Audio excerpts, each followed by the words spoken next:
بقول لك ايه يا اشياء. نعم يا بابا. بتنزل تجيب لنا ايس كريم كده نضطر على قلبنا في الحر ده. حاضر يا بابا. تنجز يالا. حاضر يا بابا حاضر. تصدق فكرة حلوة.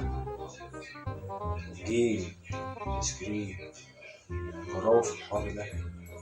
والله فكرة حلوة. السلام عليكم يا بابا. سلام. ويلا بينا نروح نشوف. ازيكم يا جماعه، عاملين ايه؟ يا رب تكونوا بخير. جينا لكم فكره جديده، وفكره النهارده بما اننا في الحر فحبينا ان احنا نطلع على نفسنا، وفكره النهارده اللي احنا نجرب اغلب الايس كريم اللي في مصر اللي منتشره حاليا. فيلا بينا نشوف ايه اللي معانا. يلا بينا. دي بالنسبه للانواع اللي معانا اهو. طبعا مورو، فرايداي، ده انا مش عارف نوعه ايه بس شكله حلو.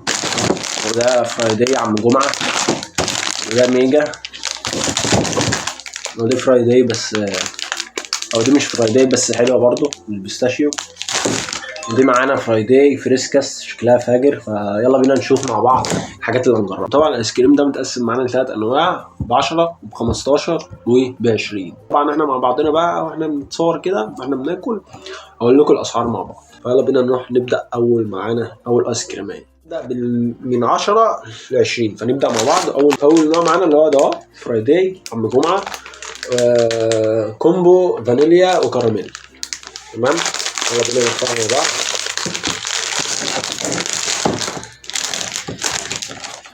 هي حالتها مش احسن حاجه بس ماشي. اهي. يلا بينا.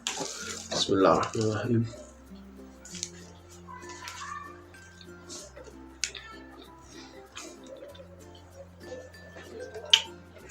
لا هو حلو الصراحه، يعني الناس اللي بتحب الكراميل، الناس بتحب الكريمه تكون بتحبه.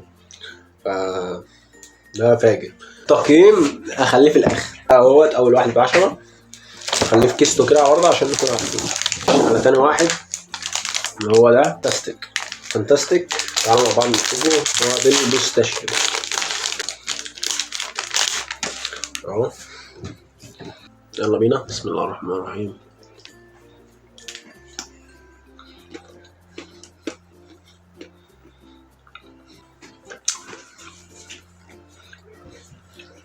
اهو تحسه بندق كده وفي مسكرات، بس انا ما عجبنيش قوي الصراحه. ده بالنسبه للبيستاشيو اللي ب10. نحطه برضه في كيستو نركنه. ودلوقتي بقى نبدا نخش على المرحله الاكبر واللي هي ال15. فنشوف يا ترى ال10 افضل ولا 15 افضل. طبعا بالنسبه لي برضه عشان نكون احنا خلصنا تقييمات بتاعت 10، بالنسبه لي اللي هو الكراميل ده اللي هو فرايداي ده بالنسبه لي احسن من البيستاشيو كطعم افجر، واديله 8/10. بيستاشيو الصراحه اديله 5. بس هو كسعر هو حلو. الاثنين كسعر حلوين جدا. فيلا بينا نبدا. اول حاجه ومعانا مورو، الناس بتدور عليه كتير. مورو الايس كريم اهو. تعالوا مع بعض نشوف. بس هو سايح اصلا ف عايزين ايه. طبعا مورو معروف يعني بس سايح مورو. هنطلعه في طبق ونجيلكم. لو كان سايح ف هنضيع. على بسم الله. لا هو جامد الصراحه، بس مشكلته اللي هو سايح. بس انا شايف اللي هو سايح حلو الصراحه. فيلا بينا نخش على اللي بعده. انا ده جلاس اهو. ده الجديد ده عامل زي سندوتش كده. مع بعض نشوف. ده بالنسبه لشكله اهو. يلا بينا. بسم الله الرحمن الرحيم.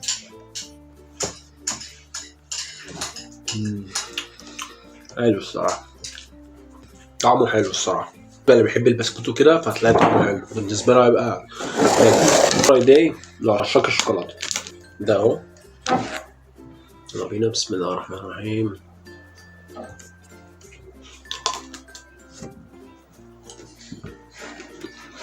بالنسبه اللي بيحب الشوكولاته فده حلو. كده خلصنا مرحله 16. انا بقى افضل واحد وهو الاخير اللي هو الشوكولاته بالبندق من الاثنين التانيين. لا مورو الاول، معلش مورو الاول وبعد كده اللي هو الشوكولاته بالبندق وبعد كده السندوتش. تمام. خش بقى على المرحله الاكبر اللي هم ميجا وفرايداي فريسكا. يلا بينا نبدا الاول بفرايداي فريسكا. برضو ده فانيليا وكراميل. يلا بينا.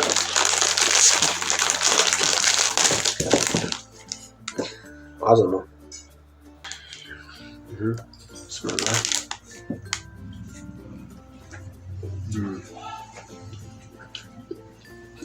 جامد الصراحة. هو للأسف من أول الحتة دي لحد حتة الميجا مكانتش اتصورت، فعشان كده دخلنا على الخاتمة على طول يعني. بالنسبة للتقييم اللي هو بتاع 20، أنا بالنسبة لي ميجا أفضل. ليه؟ أنا بحب الشوكولاتة، يعني أنا من اللي أنا بحب الشوكولاتة أكتر من الفانيليا والكراميل. فبالنسبة اللي بحب الكراميل أحسن له، لكن أنا بالنسبة لي عشاق الشوكولاتة هتبقى ميجا. نتكلم في ترتيب الآيس كريم من أول 10 لحد 20.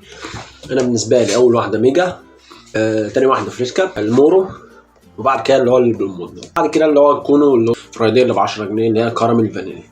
فده بالنسبه للترتيب بتاعي. ده كان فيديو النهارده كان خفيف وبسيط، كان فيديو حلو، ويعني بنطرق على نفسنا كده بما ان احنا في الحر وبتاع.